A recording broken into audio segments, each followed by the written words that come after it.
Today is October 27th, 2025. We are going to look at some stocks today. I'm going to go through my portfolio of stocks and ETFs, and I'm going to sell off the ones that have brought me the biggest return so far. Well, at least sell off a portion of it. So I'm going to show you how to go through your stocks, sort them, sell off the ones that are profitable. Because today I'm looking at the SPY.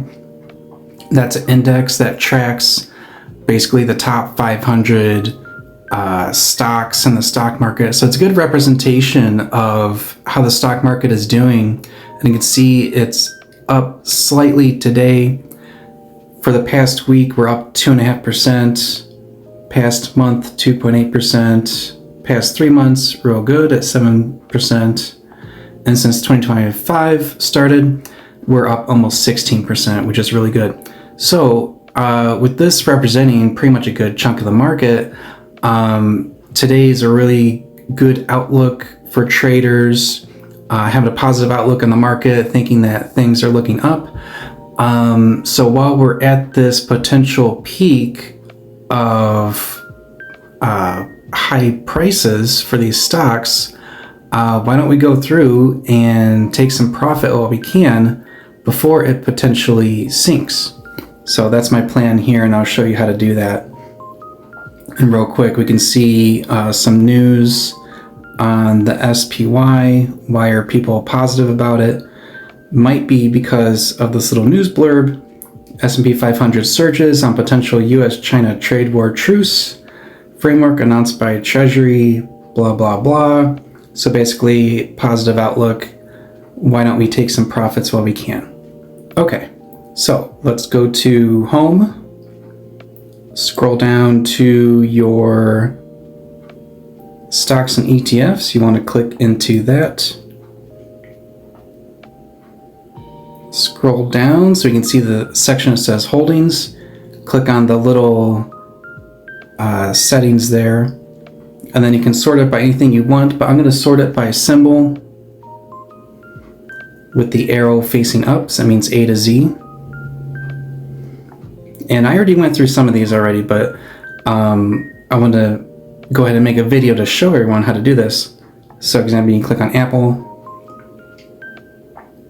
and I have 0.7 shares. That translates to a market value of about $186. And you can see their total return was currently 9.5%. So I made 16 bucks overall on these stocks. So I bought Apple shares in the past, probably a little bit at a time. And now overall my total return is about 9.5%. So in order to take profit while you can click on trade, sell, and top right here we have a thing called dollars. So if it's not dollars, you can click on it and click on sell in dollars. You could also sell in shares, sell in tax lots, which is useful if you bought several whole shares of this. And so that's a good tax advantage way. Like let's say you bought one share in 2023 and another share in 2025. You can click on sell in tax lots, and then you can click on the one that is the oldest one, because that is going to be the most tax advantage because you held on to it for the longest. It'll be a smaller tax percentage. It'll be taxed less than if they see, oh, he or she is buying this stock kind of like a day trader with a very short time period. They give you a tax break if you hold on to it longer. So that's useful for if you bought several shares of this. But since I didn't have several shares of Amazon, we're going to sell in dollars. And you can put in anything you want. They give some suggestions. You can see that I have $186 available to sell from this. I could do either 40 bucks, 90 bucks, sell it all, or just put in my own. Maybe you want to do, say, 50 bucks of it. You can click review. and this is a market order because we're selling dollars off of it. You can't set a limit order. You can only do that if you're selling it in whole shares. Since it's fractional shares of this, it's whatever best price the market's going to give you, which is totally fine with me because we're making a profit either way. So you can swipe up to submit if you're happy with all that. Sending order, and since it's a market order, it's usually going to be executed immediately. So you can see we sold 50 bucks of this, sold 0.18823 shares, average price per share. Great, click done. Okay, so you can see Apple, I was up about 9.5%, so I was okay with selling some of that off, taking profit while I can. AMCR, I'm down almost 90%, so I'm just going to leave that one alone. Amazon is up a little bit of percentage. We're going to leave that alone. If I try to sell off some of it, I might even take a little bit of a loss. I've seen it before where the percentage gain was so small that by the time I sold it at market price, it went down a little bit.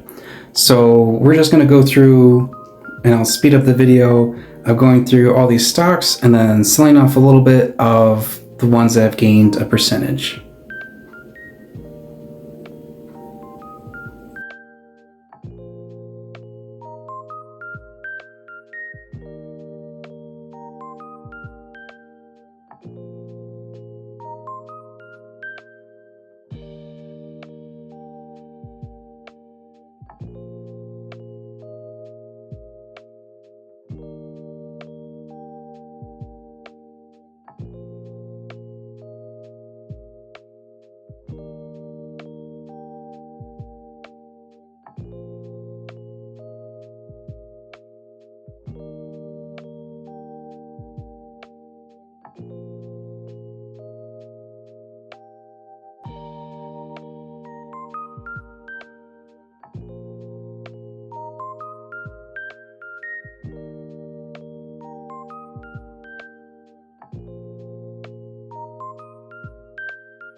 Okay, so what you notice with that, besides the fact that there's a lot of stocks and ETFs in my account start with the letter V, I think most of them are from Vanguard. So if you notice with that, I didn't sell all of my stock in any particular stock or ETF. Sometimes I just cut whatever amount I had in there in half a lot of the times, just so I could take a profit now, but still leave the rest in there to have some exposure to any more upside in the market. Because if, it's kind of the whole point of investing in the stock market, we're kind of hoping that we can make some money in the future, and historically, long term, the market has gone up.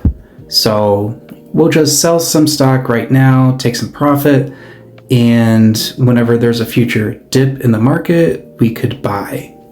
So overall, let's see, what did this do for us? Let's click on home. What is our profit and loss now?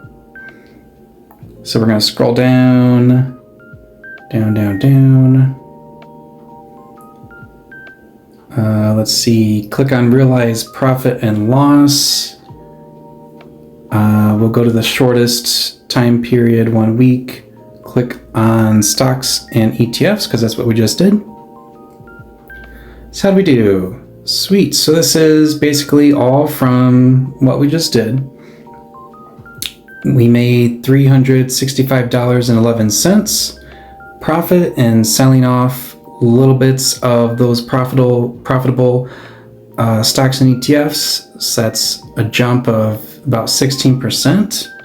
So that's really cool. And then overall, On my personal account here, I did take some loss on stocks and ETFs because I sold some at a loss earlier this year.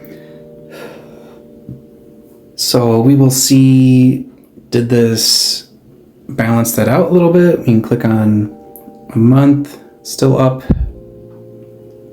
Past 3 months, no change. Since 2025, okay. So I'm down a little bit percentage-wise.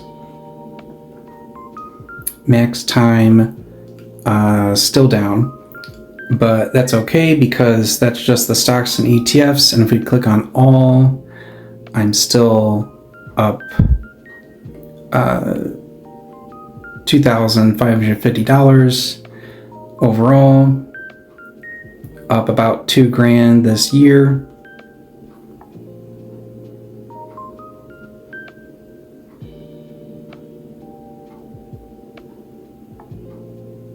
So yeah, you can see that everything that's including crypto and options and stuff like that.